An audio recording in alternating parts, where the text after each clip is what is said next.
ইতিমধ্যেই আমরা সেই রায় ঘোষণা পর্ব চলছে, তবে রায়ের মূল কথাটা আমরা পেয়ে গেছি যে হাইকোর্ট যে রায়ের মাধ্যমে সরকারের সেই সিদ্ধান্ত বাতিল করেছিল, মানে 18 সালের যে সরকারের যে সিদ্ধান্ত যে কোটা থাকবে না। এখন জন্ম সনদ দিয়ে খোলো বিকাশ স্টুডেন্ট অ্যাকাউন্ট, নিজের বিকাশ নিজে কর, সেটি বাতিল করেছিল হাইকোর্ট, সেই রায়টি বাতিল করেছে সুপ্রিম কোর্ট। ফলে আবার আগের জায়গায় 2018 সালে যে প্রজ্ঞাপন সেই জায়গায় ফেরত গেল। মানে এখানে কোটা বিরোধী ছাত্র আন্দোলনের জয় হলো এই রায়ের মধ্য দিয়ে। তাদের দাবি সরকার যেমন মেনে নিয়েছে, সেমন আদালতও, উচ্চ আদালতও কিন্তু সেটি মেনে নিল যে হাইকোর্ট যে রায়টি দিয়েছিল সেই রায়টি তারা বাতিল করে দিয়েছেন। ফলে এখন থেকে আর কোটা ব্যবস্থা রইল না।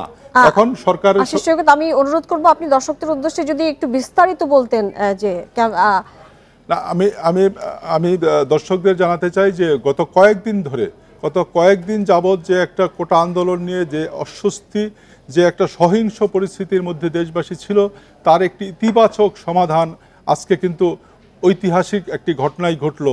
ইতিবাচক সমাধানের দিকে যাচ্ছে এখন দেশ, এটি পরিষ্কার বলা যায়। একটু আগেই চিফ জাস্টিস কিন্তু সেই ঐতিহাসিক রায়টি দিয়েছেন। সেই রায়ে তিনি জানিয়েছেন, তিনি বলেছেন যে আদালত সব পক্ষের কথা শুনেছেন। তারা 11 জন আইনজীবীর কথা শুনেছেন, তারা কোটা বিরোধী আন্দোলন যারা করছেন তাদের আইনজীবীদের কথা শুনেছেন, অ্যাটর্নি জেনারেলের কথা শুনেছেন, তারা মুক্তিযুদ্ধের সন্তানদের যে আইনজীবী ছিলেন তাদের কথা শুনেছেন, এবং তারা সব পক্ষই কোটা সংস্কার চেয়েছেন। যেহেতু সেই কারণে তারা হাইকোর্ট যে রায়টি দিয়েছিল, সরকারের নির্বাহী বিভাগের যে সিদ্ধান্তটি হাইকোর্ট স্থগিত করে দিয়েছিল, মানে কোটা বিরোধী যে অবস্থানটা ছিল, মানে কোটায় ফিরে যাওয়ার, সেই জায়গায় আবার উচ্চ আদালতের সিদ্ধান্তের মাধ্যমে এখন আর সরকারি চাকুরিতে কোনো কোটা থাকলো না।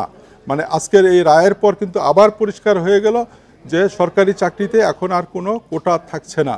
তবে বিষয়টা এখন নির্বাহী বিভাগের কাছে এসে পড়ল। নির্বাহী বিভাগ এখন আলোচনা সাপেক্ষে বা মেধার ভিত্তিতে 99% নিয়োগ এবং অন্যান্য যে 2% বা 1% সেটা হয়তো 2% মেধা, তাহলে 98% মেধার ভিত্তিতে হবে, আর 2% কোটা থাকবে। এইরকম একটা নির্দেশনাও উচ্চ আদালত থেকে, সুপ্রিম কোর্ট থেকে দেওয়া হয়েছে। ফলে আবারও পরিষ্কার করে বলি যে কোটা আন্দোলনকারীদের যে দাবি, সেটি কিন্তু আজকে আবার উচ্চ আদালতে সেই দাবি কিন্তু যৌক্তিক মনে করে উচ্চ আদালত তাদের পক্ষে রায় দিয়েছেন। মুক্তিযোদ্ধাদের জন্য 5% কোটা এবং অন্যান্যদের জন্য 2% কোটা, এই 7% কোটা উচ্চ আদালত পরামর্শ দিয়েছেন সরকারকে। আর বাকি যে পার্সেন্টেজ 93% থাকে, 5 আর 2 7%, আর 93% কোটা পুরোপুরি মেধার ভিত্তিতে নিয়োগ হবে।